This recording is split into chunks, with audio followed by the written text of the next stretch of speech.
고 정주영 회장을 회고하며 거북선에서 유조선까지 세 번째 이야기를 이어가겠습니다. 그로부터 33년이 지난 2007년 5월 25일 현대중공업에서 그 도크에서 우리 해군의 이지스함이 진수됐습니다. 정주영이 처음 조선소를 짓겠다고 했을 그 당시 우리 해군은 미군이 폐기 처분한 구축함을 들여와서 페인트 칠하고 수리해서 재활용하는 실정이었습니다. 천지개벽이란 이런 일을 두고 하는 말인가 봅니다. 우리가 이지스함을 만들다니요. 이날 이지스함 진수식 축사에서 정몽준 현대중공업 회장이 500원짜리 거북선 이야기를 하면서 아버지 정주영 회장을 그리워했다고 합니다. 지금 전 세계 바다에 새로 나오는 배 5척 중 1척이 현대중공업 제품이고 10척 중 4척이 한국 제품이라고 합니다. 한국 조선소들은 중국에 싼 가격으로 수주를 맡긴 배들은 거들떠 보지도 않고 있습니다. 그래도 주문이 너무 밀려 배를 만들 도크가 없다고 합니다. 중국이 흉내낼 수 없는 고난도 기술을 보유했기 때문이지요. 길이 200m에 15층 아파트 높이의 큰 배를 땅 위에서 조립하고 바다로 끌고 가 띄우는데 이런 신공법은 한국 조선소에서만 하고 있으며 선박 엔진 기술 또한 세계 최고가 되었습니다. 엔진 만드는 공장의 상무는 이 기술자들을 나라의 보물 이렇게 표현합니다. 이들이 세계 선박 엔진 시장의 45%를 싹쓸이 수주하고 있다고 합니다. 2014년부터 불어닥친 불황의 여파로 몇 년간 고전했지만 지금 세계의 선주들이 다시 한국으로 몰려들고 있습니다. 얼마 전 제가 다녀왔습니다. 모래바람이 휘날리던 미포만은 이제 배 조립품을 놓을 자리가 없을 정도로 비좁아졌습니다. 그곳에서는 3일마다 1억 달러짜리 거대한 배가 한 척씩 쏟아져 나오고 있습니다. 이를 두고 현대중공업 사람들은 배를 찍어낸다 이렇게 표현합니다. 일찍이 세계 조선 역사에 이런 일은 없었다고 합니다. 당시 한 척의 배를 만든 그 이익금으로 오늘날의 거대한 현대중공업이 만들어진 것이지요. 그래서 정주영은 무에서 유를 창조해내는 사람이라고 했나 봅니다. 그리고 1984년 정주영 유조선 공법이라는 아이디어로 또 한 번 세계를 놀라게 했습니다. 당시 충남 서산 간척 사업 A지구 매립공사는 물막이 6.4km를 연결시킴으로써 완공하는 사업이었습니다. 이 사업으로 생기는 육지는 여의도 면적의 43배에 해당하는 엄청난 땅이었습니다. 우리나라에서 산이 아닌 평야와 하늘이 맞닿은 지평선을 볼 만한 곳이 있을까요? 없습니다. 그런데 서산 간척지 중앙에 들어가서 사방을 돌아보면 이 지평선을 볼 수가 있습니다. 그만큼 넓은 땅입니다.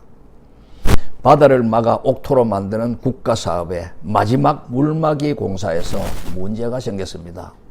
이곳은 조수 간만의 차가 워낙 크고 드나드는 물의 양이 3억 4천만 톤이고 밀물시 유속이 초당 8m에 이르다 보니 20톤짜리 커다란 돌망태를 넣자마자 그대로 모래처럼 물에 휩쓸려 떠내려가 버립니다. 흔히 최종 물막이 공법은 케이블과 바지선 등 해상 장비로 물막이 구간의 바닥을 점차 높여가는 점고식과 또 덤프 트럭이나 육상 장비를 이용해서 점차 구간을 좁혀가며 축조하는 점축식과 그리고 이 두 가지 방법을 함께 쓰는 병행식이 있었습니다. 그런데 서산 간척지 공사는 워낙 빠른 유속 때문에 통상적인 이 공사 방법으로는 엄청난 비용과 오랜 작업 시간이 소요될 것은 불을 보듯 뻔했지요. 이때 정주영이 그 누구도 생각지 못한 대형 유조선을 갖다가 조수를 막아놓고 물막이 공사를 하면 시간과 비용이 크게 절감될 것이라는 아이디어를 내놓았습니다. 이 획기적인 공법의 사용으로 계획 공기 45개월 가운데 36개월을 단축하여 9개월 만에 방조제 쌓기가 끝나는 대성과를 거두었습니다. 280억 원의 경비도 절감함으로써 세계를 놀라게 했습니다. 정말 정주영다운 배포요, 정주영다운 공법이었습니다. 이 기술은 학계에서도 인정을 받아 정주영 유조선 공법이라고 명명되었고 지금 세계 여러 나라에서 배워 사용한다고 합니다. 이제 우리나라 경제계의 큰 별은 가고 없습니다. 그는 2001년 3월 21일 당신이 설립한 서울 아산병원에서 87세를 일기로 세상을 떠났습니다. 정주영 회장이 타계했을 때 미국 CNN 방송이 1시간 이상을 특집으로 방송했는데 이런 일은 미국 역사상 처음 있는 일이었다고 합니다.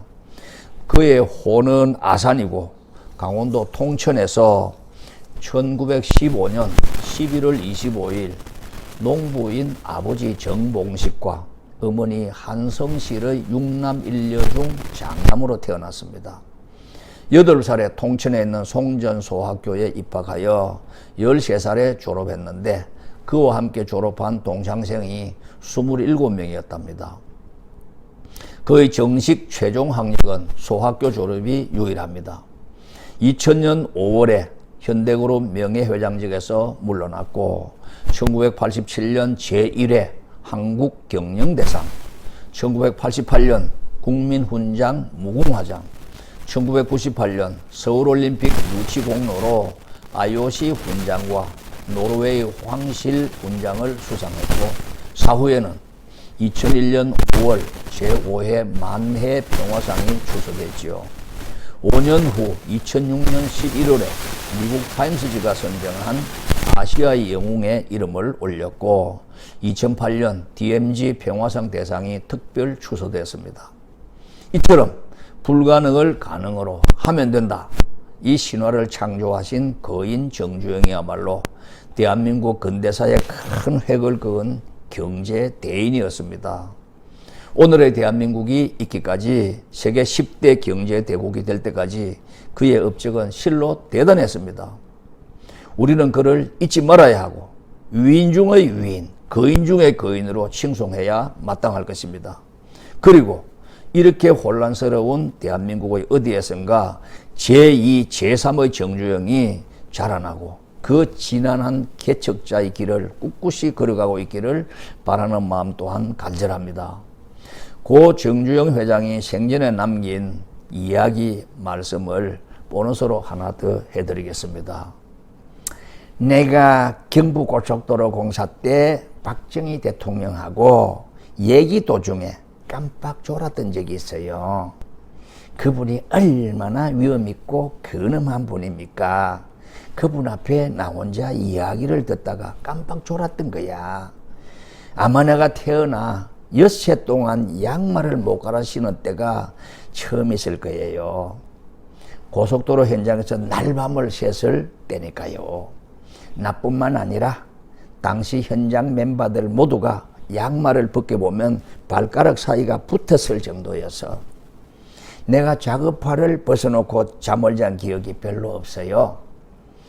그렇게 현장에 묻혀 있다가 갑자기 대통령의 호출을 받고 만났는데 그분의 말씀 도중 나도 모르는 사이 너무 피곤해서 깜빡 졸았던 거지요. 그게 2, 3분? 길어야 4분이 안 됐을 거야. 근데 어찌나 맛있게 잤던지 나중에 정신이 번쩍 들어 잠을 깼지.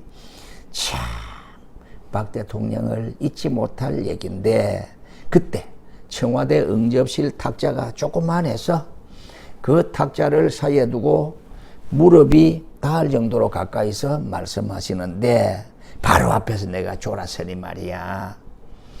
내가 아주 당황했거든. 대통령께서도 말씀 도중 내가 졸고 있으니 기가 막혔을 거 아니야? 하던 얘기도 중단됐을 거리고 말이지.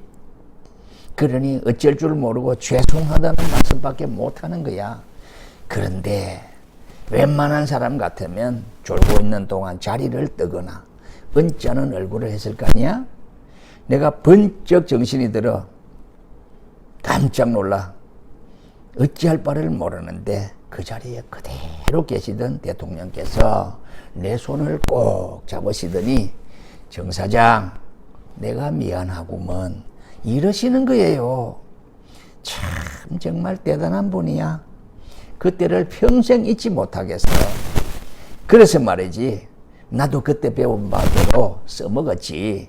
공사 현장을 돌아다니다 보면 작업 중 피곤해서 조는 친구들이 있거든. 그러면 순시하다가 못 본 척 둔 채로 한 바퀴 더 돌고 와요. 그때까지 졸고 있으면 발로 툭 차서 깨워. 그러면 기절초풍하고 일어서거든. 그때 말해주는 거야. 내가 미안하구먼.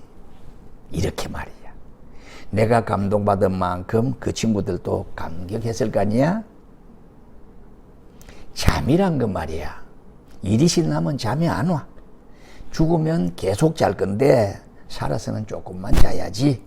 나는 그렇게 일을 했으니까 특별히 건강관리를 어떻게 한다고 소개할 것도 없고, 오히려 일에 미쳐 살다 보면 건강은 자연스럽게 유지되는 것 같아서, 일을 안 하면 또는 마음속에 정오를 품고 있으면 사람은 그때부터 환자인 거예요. 환자. 이상이 그 의록입니다. 박 대통령이나 정주영 회장은 우리나라 경제 발전을 이끌었던 주역이고, 한국을 세계 최빈국에서 인력 중진국으로 끌어올린 주인공들입니다. 그런 대인들이 계셨기에 오늘의 대한민국이 세계가 부러워하는 경제대국이 된 것이 아니겠습니까? 정 회장 본인의 말씀처럼 지금은 저 세상에서 계속 잠을 주무시고 계시겠지요? 삼가 두 분의 명복을 빌며 세 번에 걸친 이야기를 모두 마칩니다. 감사합니다.